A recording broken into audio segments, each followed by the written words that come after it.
Welcome back, and today we are playing out the F-18C late for the German tech tree, and it's essentially the exact same thing as you find in the American tech tree, except it has some different roundels as well as a different skin. The matchmaker isn't really distinctly different either. You face the same planes overall and it plays the exact same way. You have a plane with an abundance of AIM-120Cs, and I mean, it's a decent plane. It doesn't have the best dogfighting characteristics, it's not that quick, and overall it's a little bit dependent on how the match is developing, because early game especially, you just don't have much presence. I think this plane is the best in kind of the mid game, where you can pop up and sneak up on people and perhaps dump 10 missiles into the enemy furball.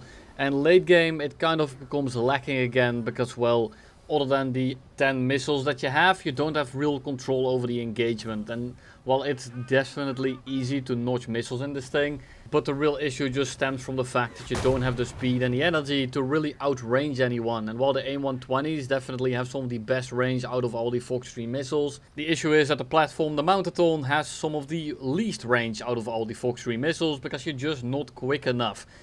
F-15Es, Typhoons or Su-30s are just completely going to outrange you, making it very difficult to actually put any pressure on them whatsoever. We then kill the Su-33, and of course the Fox 1 missile doesn't keep on tracking. We get 4 little kills, because luckily multi-padding works definitely as intended. We didn't get hit, and we totally didn't hit the other guy through multi-pad, because it's such an amazing system that should be totally relied upon. Here we get engaged by an F-16 from the rear. We kind of merge with him. It's an F-16C, and I know that if I just stamp on the elevator, I will get a lot of position early on. He tries to run away, which means that I can actually shoot at him. AIM-9M, never gonna reach him. We then lock him up with the AIM-120, try to lob it over this incredibly big mountain, let it curve slightly to the right, and if he doesn't notch properly or multi-pad or use one of the cocky pillars, it's gonna eat his asshole, and that's exactly what happens. He goes down. And just like that, we have won the 1v1. And now we are just looking around for kills. And quite frankly, this is what happens very often. I like to be a little bit more passive in the early game, because I can't really outrange anyone. And I can lob like 10 missiles into the lobby. But the chance of it actually killing anyone are pretty slim, because the enemies are gonna outrange my missile. They can just turn around much later and still be safe. And then of course there are my friendly missiles who are gonna reach them quicker. So very often you're gonna end up wasting a lot of your missiles, which I just choose not to. And then in the mid game, just like right here, we can push in a little bit more, especially in the down tiers like you're seeing right here. A lot of Fox 1 missiles going around, which means that I can just point my missiles at them, break off, and if they don't go defensive, my missile will hit them before theirs hit me. Because it's quite simple. If you break off, it's gonna take their missile longer to travel, and I don't need to maintain lock. So I can kind of just be a bully, push straight in, and if they don't go defensive, I'm just gonna collect all of these kills extremely easily.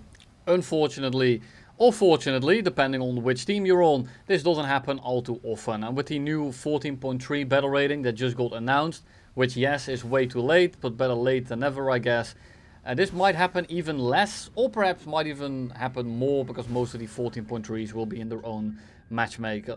Time will tell, can't really tell right now, but we'll just have to see. I'm just glad that finally some stuff is being moved up. The issue is that some of the 13.0s with Fox 3 missiles, and perhaps with the F-16 AADFs and the MLUs getting the AIM-120s, we might get a little bit of a change in the matchmaker. But believe it or not, even though I can predict which color my shit is going to have the next time, I can't actually foresee the future. So time will tell, we'll see how it goes. 14.3 definitely was needed, although it's also slightly late. For the changes, we have the Ravioli Typhoon and the Su-30 SM going from 14.0 to 14.3. We have the Mirage 2005F and the Mirage 2005 from China going from 13.7 to 13.0. And then we have the Su-34 going from 13.3 to 13.7, the F-16A ADF, the F-16A ADF for Italy, and the F-16A MLU going from 12.7 to 13.3, but they are getting AIM-120As. And then of course we have some small changes which are actually going to be pretty huge. We have the Ajit going from 9.3 to 9.7, which is nothing short but incredible. Because, well, that thing has been terrorizing everything under the sun. And then we have the Yak 28B going to 9.0. Now, this is a little bit questionable. Not entirely sure what they're cooking with this one, but you know, I'm not even gonna contemplate on it anymore. And then we have the Seahawk Mark 100 for Germany and the Seahawk Mark 50 for France. That's the one with the AIM 9Bs, going from 8.0 to 8.3. Minor changes overall, but I hope that it will increase the health of the matchmaker with a slight amount. Time will tell, of course, just as always, but I'm just glad they're changing something. Although I would like to see more planes on this list. I'm not sure why the F-15E, for example, isn't getting moved up. But you know, this is also the first list that they brought out, and mostly they will add more things on the list as time progresses. But again, I can't look into the future, even though I can guess certain colors.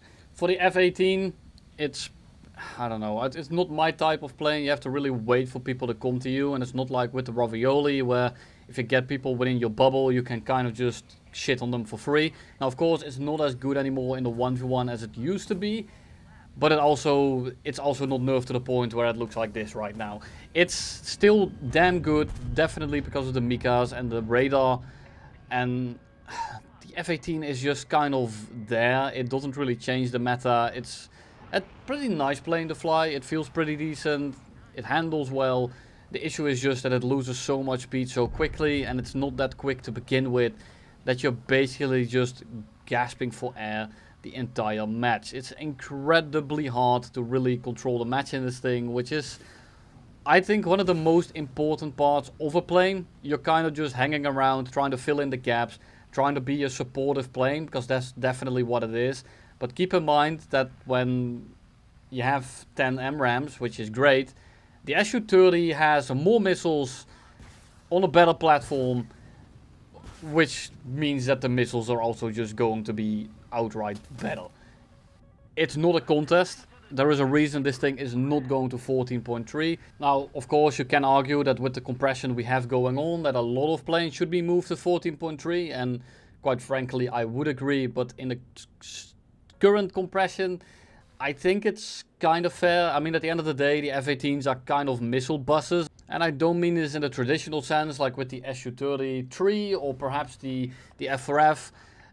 Or even something like the F-15E, which is more of a missile rocket, but it's the same thing in the traditional sense, where you have no real way of defending yourself once people get close, but you are able to kind of hold people at arm's length. This thing is kind of different. It's more like the AV-8B Plus, where you just don't have the speed and the power, but you have good missiles on an airframe that's somewhat okay in the dogfight, but can definitely be punished if flown improperly or properly by the opponents. So I think it's actually kind of a balanced matchup, and I think it's kind of fun in a way, but it just doesn't fit in these massive 16v16 matches on these incredibly asinine, tiny 14-kilometer wide maps. It just doesn't work. And while you are able to get good results in this thing, I don't think there are many good reasons to fly this thing, other than for reasons like you like the plane, you like the playstyle, you have fun in it, which are all of course very viable reasons. But if you are looking for an objective standpoint, I don't think this thing really brings anything that you can find in another plane, unless you are really looking for that one-turn AoE stamp where you can do the funny Cobra maneuver. Because when you are dogfighting the lesser planes of the lobby, planes like regular Su-27s, planes like the Su-30, you can actually kind of hang with them, and it's actually kind of fun in a way. The issue is that these dogfights literally never happen. So I think that the F-18 Hornet, unfortunately for the top tier one, is more of a custom battle type of plane. It's quirky, it can be fun, and it's incredibly niche. The issue is just that the niche doesn't really occur very often when you are playing a random battle. Now, if you have been looking in the background, as I have been yapping about literally nothing, that is my average match in this plane. You want to take your time, you want to take a good look for a good opportunity, and kind of drop in, collect 2, 3, maybe 4 kills, leave again, and then maybe reposition and attack somewhere else. You kind of want to pretend like you're crop dusting people in public.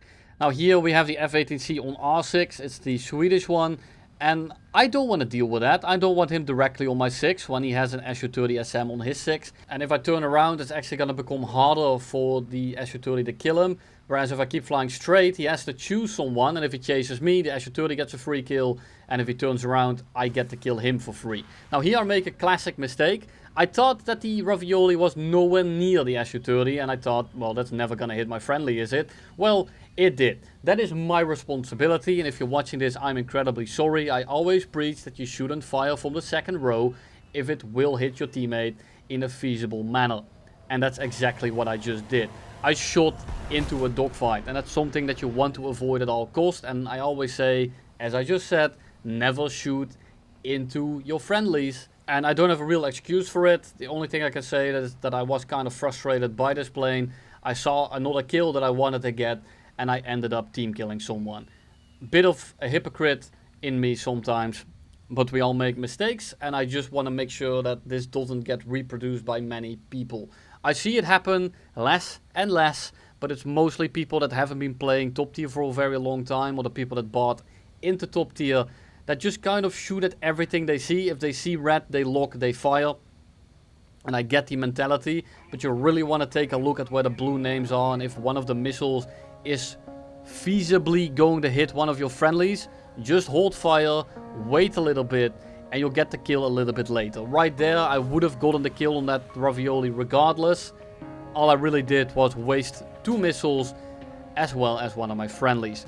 F-15 goes down, we go down into the treetops, and we survive another match.